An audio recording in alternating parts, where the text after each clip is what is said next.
اعوذ باللہ من الشیطان الرجیم، بسم اللہ الرحمن الرحیم۔ السلام علیکم ورحمۃ اللہ وبرکاتہ۔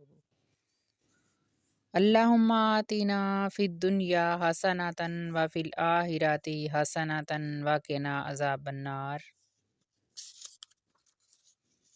اگر کسی شخص کو زیادہ دعائیں یاد نہیں ہیں یا وہ زیادہ دعائیں یاد نہیں کر سکتا، اس کو زیادہ عربی پڑھنا نہیں آتی، تو وہ اس دعا کو اپنا معمول بنا کر اپنی ہر قسم کی کمی پوری کر سکتا ہے۔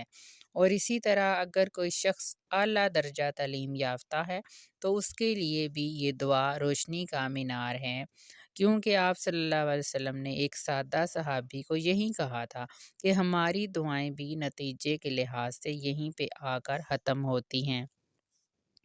اور پھر آپ صلی اللہ علیہ وسلم کا بھی یہ معمول تھا کہ آپ یہ دعا بڑی کثرت اور محبت سے پڑھا کرتے تھے۔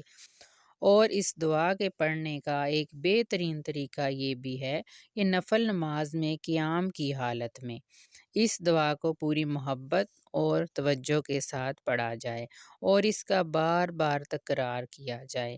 اللہ تعالی ہم سب کو اس دعا کی محبت نصیب فرمائے، آمین ثم آمین۔